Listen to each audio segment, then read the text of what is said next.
A special thank you to each of our subscribers who make this channel possible.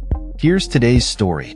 In a significant display of unity, European foreign ministers convened in Copenhagen to voice their concerns regarding the recent decision by the United States to deny visas to Palestinian leaders, including President Mahmoud Abbas, ahead of the upcoming United Nations General Assembly. This move has sparked outrage among European nations, who are now urging the European Union to take a stand against the U.S. decision, which they believe undermines the rights of Palestinians to participate in international discussions. The U.S. State Department justified its decision by reiterating claims that the Palestinian Authority, PA, and the Palestine Liberation Organization, PLO, have not sufficiently repudiated terrorism while simultaneously pushing for unilateral recognition of a Palestinian state. This stance reflects the growing frustration within Western nations over Israel's ongoing military operations in Gaza, which have led to considerable civilian casualties.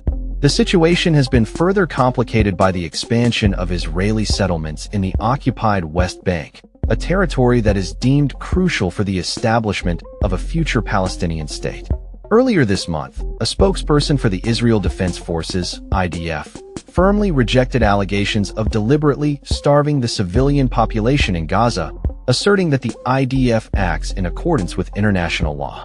Despite this, the humanitarian crisis in Gaza continues to escalate, drawing international condemnation. The U.S. decision to block Abbas's entry to the UN Assembly in New York has raised eyebrows, prompting calls from Palestinian officials for a reversal. Abbas's spokesperson expressed astonishment at the U.S. visa denial, stating that it violates the UN headquarters agreement, which generally requires the U.S. to allow access for foreign diplomats to the UN. However, the U.S. has maintained that it can deny visas for security or foreign policy reasons. As the UN General Assembly approaches, several countries, including Canada, have signaled their readiness to recognize Palestinian statehood, marking a notable shift in foreign policy that has traditionally supported a two-state solution. Prime Minister Mark Carney of Canada confirmed that Canada would join the UK, France, and other allies in recognizing a Palestinian state at the Assembly. This shift is seen as a response to the ongoing conflict and the humanitarian crisis in Gaza. Meanwhile, European foreign ministers have expressed their discontent with the U.S. decision, with French Foreign Affairs Minister Jean-Noël Barrot stating that a UN General Assembly should not be subject to any access restrictions. Irish Foreign Affairs Minister Simon Harris emphasized the need for the EU to protest the U.S. decision vigorously. Spanish Prime Minister Pedro Sánchez also expressed support for Abbas, calling the visa denial unjust and reaffirming Palestine's right to have its voice heard on international platforms.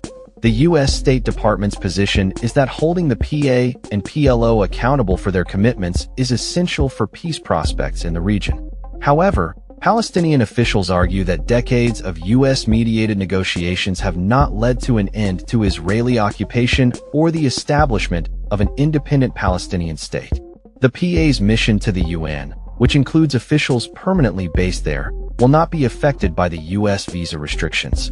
The UN has indicated that it will discuss the visa issue with the State Department, as the implications of this decision could have far-reaching effects on diplomatic relations and the peace process in the Middle East.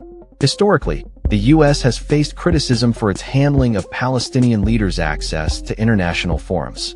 In 1988, the U.S. refused to issue a visa to then-Palestinian leader Yasser Arafat, leading to the UN General Assembly convening in Geneva to accommodate him.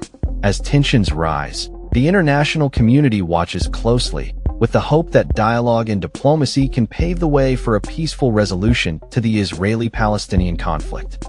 The upcoming UN General Assembly will serve as a crucial platform for discussing these pressing issues, and the actions taken by member states will undoubtedly shape the future of Palestinian statehood and the broader Middle East peace process. That's all for this story. We upload videos every day covering many different subjects, so hit that subscribe button to stay informed. Thanks for watching.